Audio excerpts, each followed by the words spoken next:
The issue opens with a grim reminder of the stakes. We see a montage of the galaxy in turmoil. Half the population is gone, and the other half is rioting. The Kree and Skrulls are at war, Captain Britain is fighting chaos in London, and aliens are panicking. In the center of it all, Thanos watches. He knows the Earthlings are coming. He predicts they will exit hyperspace in 4 galactic intervals, and he is ready to make them pay for their interference.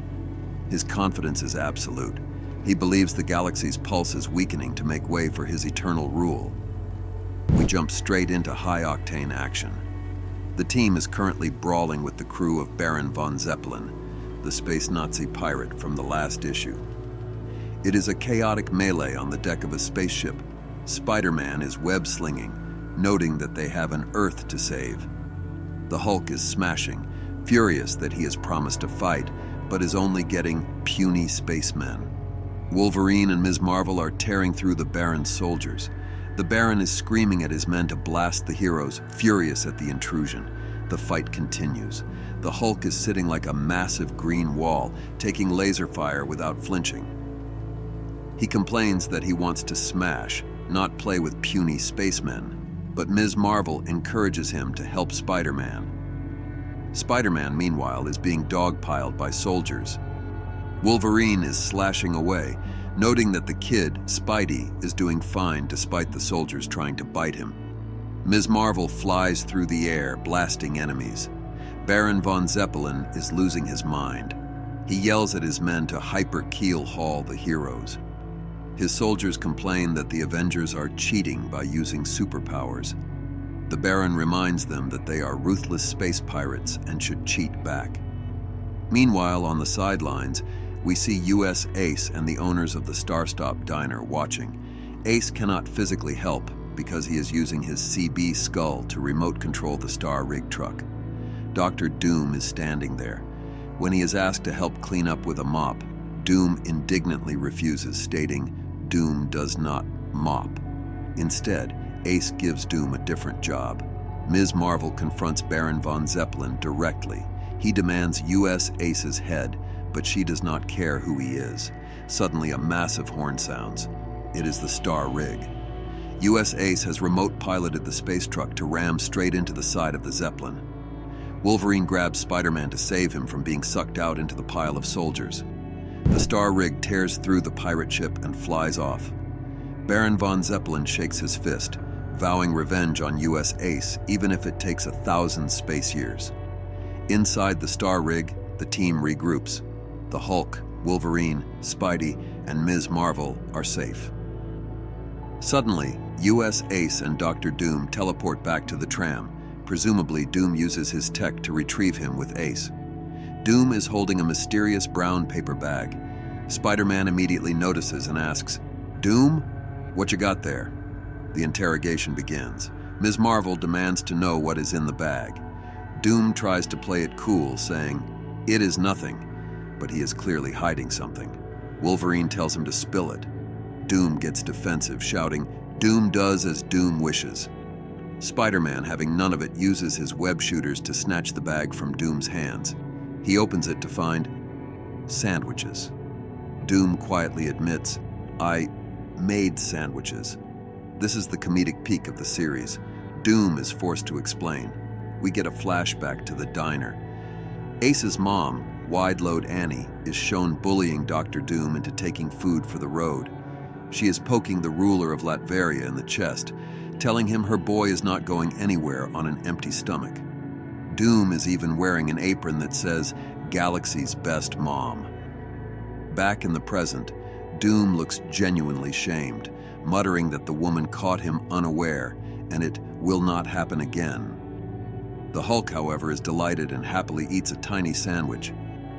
US Ace breaks the tension by announcing it is time for launch. The Star Rig is back in hyperspace, but not for long. A loud noise rocks the ship. They have hit something. Spider-Man panics, assuming that hitting something at light speed means instant death. Ace explains that in hyperspace, obstacles move just as fast. He identifies the threat as astrocrows, giant space birds that ride tachyon gusts and prey on anything they find. They are swarming the truck, The team has to defend the rig. Spider-Man looks out for the team. Wolverine puts on a space helmet, claiming he has got this one because he has a score to settle with space birds, referencing a past adventure with the Shi'ar. Doom seems to still be recovering from the sandwich incident, or is perhaps just tired of the indignity of this entire trip. The battle takes place in the middle of space outside the speeding space truck. Wolverine, in a bubble helmet, leaps at a giant green astrocrow. Spider-Man and Doom are witnessing the action. Wolverine is blasting the giant birds with his blades. The team looks surprised at how Wolverine is handling it single-handedly. We get a funny time-lapse of the journey. Doom, Spider-Man, and Ms. Marvel are sitting in silence, waiting for Wolverine to finish the job.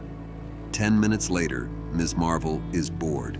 30 minutes later, everyone is asleep. Finally, it cuts to Wolverine standing up abruptly, declaring, "Yeah, I'm done." He has finally arrived and done the job. After all this, Spider-Man goes to Ace, asking if they are there yet.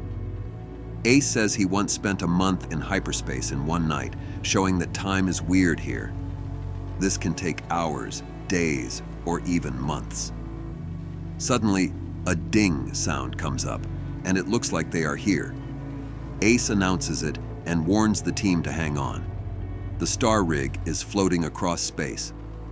Ace calls Ms. Marvel to come and take a gander because he is not sure if they are in the right place. It looks like a giant piece of coal or a dark asteroid. Hulk insists he navigates correctly. Ms. Marvel looks out at the barren landscape, questioning how this dead rock could be the source of the disappearance of half the universe. It looks like nothing. The team disembarks. They walk onto the surface of the rock. Doom's sensors are picking up a massive energy signature beneath the surface.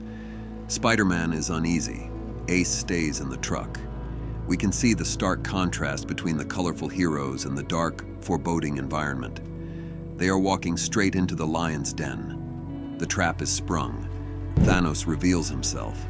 He is sitting on a throne made of the dark rock, floating above them. He mocks them, impressed that Little Earth is the only world industrious enough to find him. Ms. Marvel asks who he is. Dr. Doom introduces him as an alien lunatic obsessed with death. Thanos raises his hand, revealing the Infinity Gauntlet with all 6 gems glowing with crackling power. He declares that a new order will rise, a kingdom of death. Ms. Marvel asks Hulk to smash him. The Hulk does not wait. He screams and leaps at Thanos. This is the Hulk, the strongest one there. Thanos stands up and simply punches the Hulk in the face. The impact is devastating. The Hulk is sent flying back into the rubble, dazed and possibly broken. Ms. Marvel and Doom look on in shock. Thanos has casually swatted away their strongest fighter. Ms. Marvel tries to form a plan, but Wolverine interrupts, saying he has got 6. She shouts, "Logan, no!" But he lunges anyway, claws popped, snicked. He goes for a lethal strike. Thanos uses the Infinity Stones to vanish. He slams him into the rocky ground. Wolverine is taken out of the fight instantly. The sheer physical dominance of Thanos is on full display. It is Dr. Doom's turn.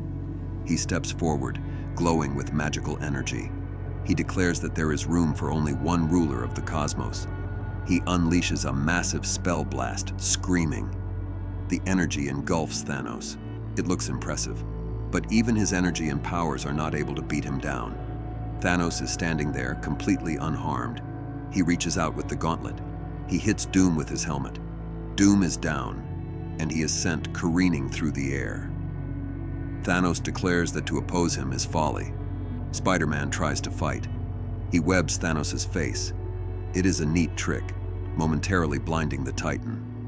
Spidey thinks he might have a chance, but Thanos rips the webbing off and grabs a massive boulder. He brings it down on Spider-Man, using rocks to hit him. It ends with Spider-Man lying in the rubble looking defeated. Thanos looms over him, implying Spidey is unconscious and not able to get up. Ms. Marvel also cannot even get to Thanos. He sends her away with the stone's power. Thanos is standing over the defeated bodies of Doom, Hulk, Wolverine, and Spider-Man. It confirms that the team is utterly dismantled. The issue ends with the heroes broken at the feet of a god. This final issue delivers everything you want: a massive brawl, a shocking twist regarding Doctor Doom, and a conclusion that proves why Spider-Man is the heart of the Marvel Universe. Does the space truck save the day? Does Doom steal the ultimate power? Let's find out in this final breakdown. The issue opens with a grim status report. We see the chaos left behind on Earth. Kree and Skrull warships are descending on the planet, blaming humanity for the cosmic disappearances. They broadcast messages of massive laser retribution to the panicked citizens below. The world is on the brink of total annihilation, completely unaware that their fate is actually being decided billions of miles away by a handful of heroes and a green robot. In deep space, the battle has paused. Thanos stands triumphant over the defeated new Avengers. The heroes are scattered in the rubble. Thanos is not just winning, he is lecturing. Dr. Doom explains that the gauntlet is not just a fancy glove, as Spider-Man suggests, but the vessel for the Infinity Gems, granting him control over soul, time, space, mind, reality, and power. Spider-Man quips that they sound like cheat codes to the universe, while Dr. Doom looks on, seemingly calculating his next move. Thanos continues his victory speech, framing his genocide as a new order. He describes the harsh lengths he goes to in order to acquire the gems, stealing them from elders and starworms at the fringes of reality. The heroes are defiant, but broken. Ms. Marvel questions his right to rule, while Wolverine, ever the brawler, simply asks for 5 minutes with Thanos without the glove. Thanos, arrogant and untouchable, declares that nothing can stop him. Spider-Man tries a desperate gambit. He attempts to manipulate Thanos' ego, the same way he tricks Dr. Doom earlier in the series. He suggests that Thanos relies too much on the gems and would not be a threat without them. Thanos sees right through it. He mocks Spider-Man for thinking such a pathetic attempt would work on a god. Dr. Doom chimes in, noting that the trick only works on him once, and threatens Spider-Man for bringing it up. It seems all hope is lost as the villain refuses to take the bait. Thanos prepares to finish them off, declaring his work will not be undone by tricks. Suddenly, a massive horn blares through the vacuum of space. It is US Ace. The trucker uses his telepathic link to the star rig to ram the massive space truck directly into Thanos at full speed. The impact is enormous, shattering rock and sending the Mad Titan flying. The heroes look on in shock as their ride becomes their weapon. The dust settles, and we see the aftermath. The truck is wrecked, but it does its job. Thanos is getting up, furious, but there is a crucial detail. The impact knocks the Infinity Gauntlet off his hand. It lies on the ground, separated from its master. Dr. Doom notices it immediately. He declares that now is the time to strike, not to escape. A mad scramble ensues. Ms. Marvel orders Spidey, Wolverine, and Doom to keep distracting Thanos and to find the gauntlet to eliminate the threat permanently. Dr. Doom, naturally, has a different idea. He wants to take it. The team is fractured. Hulk, Wolverine, and Spider-Man move to intercept Thanos, while the debate over the ultimate weapon rages. Dr. Doom realizes there is a third option they have not considered. What if the Hulk wears it? Thanos recovers and faces down the heroes. He claims he is powerful enough to destroy them even without the gems. Spider-Man tries the classic "look behind you" gag. Thanos mocks him, asking if he expects a Titan to fall for a child's prank.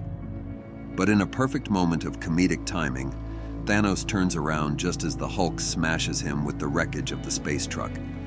It turns out, sometimes the oldest tricks work best when you have a Hulk as the punchline. The team does the teamwork. The heroes coordinate their attacks.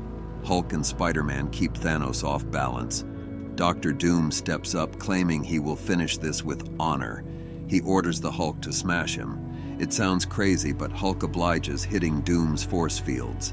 Doom explains he is using the impact to supercharge his shields and redirect the kinetic energy. Doom unleashes the stored energy in a massive blast directly at the Avengers. The art shows a blinding explosion of energy. It looks like a decisive blow. But as the smoke clears, Thanos is standing there, unfazed. He casually brushes off the attack and walks toward Doom. Doom is stunned that his best shot does nothing. Thanos threatens Doom, saying he will shatter him into pieces across the stars, but here is the twist. Dr. Doom has the gauntlet. All the Avengers are floating in the air, and they all see that Doom now has the gauntlet. That is bad. Dr. Doom puts on the Infinity Gauntlet. He raises his hand, declaring that the universe will now bend to his will. He prepares to strike Thanos down, but he cannot make the stones work for his instructions. Thanos looks at him with pity, simply saying, "How unfortunate." Doom tries to fire a blast, shouting, "Work, work, blast you." Nothing happens. The gauntlet is inert. Thanos explains that the gems do not respond to Doom. Doom is confused, wondering why they will not work. Thanos effortlessly rips the gauntlet off Doom's hand and blasts him into scrap metal. The heroes are confused. Hulk looks at the broken body of Doom and realizes the truth. He was a robot? We get a flashback to Latveria years ago. The real Dr. Doom is standing over a creation, a Doombot with advanced AI and a full catalog of spells. He creates it as a gift to the world, a savior to be activated in case of a crisis so dire that Doom himself is indisposed. The Doom that is with them the entire time is a robot programmed to save the world. It is a brilliant twist that explains why Doom is willing to ride in a truck and eat sandwiches. The robot dies trying to fulfill its programming. With the Doombot destroyed, Thanos reclaims the Infinity Gauntlet. He slips it back on. The heroes are desperate to stop him. All the heroes run toward him, and he has just snapped it. But wait, just as the snap happens, a web line shoots out. Spider-Man has webbed the gauntlet. He yanks on it while Wolverine and Ms. Marvel attack Thanos from the sides.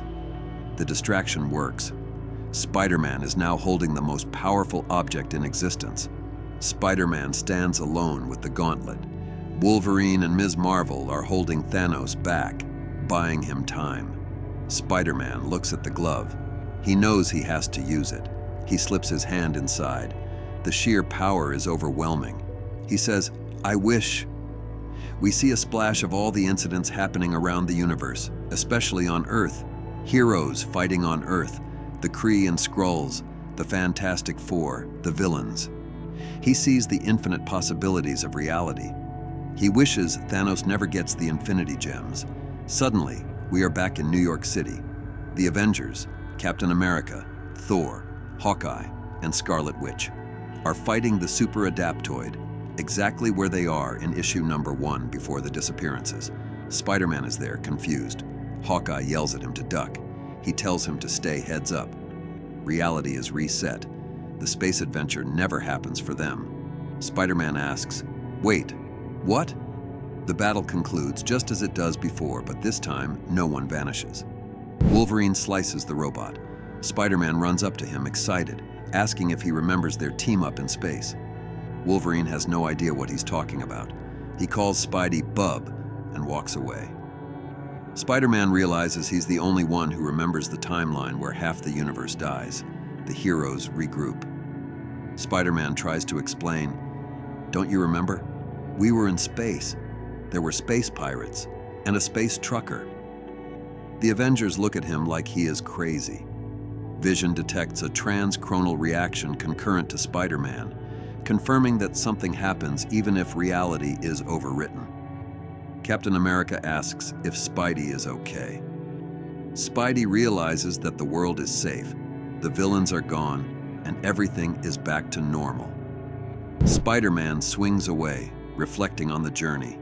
He has a huge space adventure, saves the whole galaxy, and no one remembers.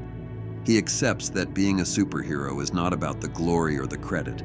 It is about doing the right thing, no matter the consequences. He thinks, still, it'd be nice if at least one person remembered what I did. The final panel shows a desolate rock in deep space. Thanos is there, alone and defeated. He is looking at a massive stone structure or debris, that is carved into the shape of a spider web. It is a lasting tag from Spider-Man, proving that the wall crawler beats the Titan. But Thanos is ready to have his revenge.